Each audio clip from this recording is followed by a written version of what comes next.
Ränkätään reissun top 5 oluet. 5–1. Mikä on 5? Dom. Dom oli paskin. Ei, se on ihan hyvä kalja, mutta vähän paska. Ei ollut hirveä täytellä. Tää on sellainen pistävä. Vähän tuli ehkä viinurin läpi. Sanotaanko, että oli ihan ontoon malkoa. Okei, vähän tuollaisia liikaa analysointia. Vasta se oli, mutta... Liikaa analysointia. No se oli heikkoa, se oli vähän raskas. Sitten... Neljäntenä.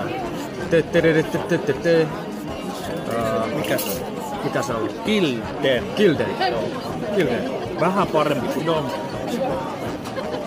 Mutta aika mitään sanonut. Seuraava olu on 3.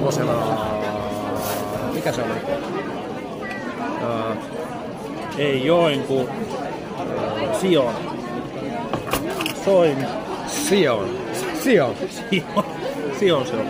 Se oli hyvä. Siellä oli Haukansilmä baarimestari, kuka näki 10 sekunnissa, otettiin aikaa, niin 10 sekunnissa näki, että lasi on tyhjä ja toi uuden heti. Suurit niinku pluspisteet tuli ihan täysin siinä. Asiakaspalvelussa. Viimeisen päälle palvelu. Oli se kaljakin hyvä. Oli se hyvä. Se oli sellainen niinku...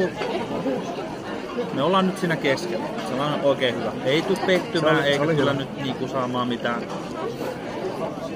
Kaikkihan ne oli siis hyviä silleen niinku kyllä, mutta joo. Pakko nyt ränkätä. Onko 2 Kakkosia. Prop. Sanotaan samaan aikaan. Prop. Meidän pitää laskea. 3, 2, 1. Fry. Ei. Piti sanoa väärin. Sä sanoit gaffel. Kun mä sanon 2 samaa aikaa. Okei, otetaan alusta. No nyt sä tiedät mitä mä sanoin. Ei, mun piti sanoa sama, mutta se kuulostaa paremmin, että me sanotaan se yhtään. Okei. 3, 2, 1. Fry. Noin mun piti sanoa. Vitu jees. Sitten 1 on tietenkin gaffel. Gaffeli. Se on hyvää kalja. On helppo juoda.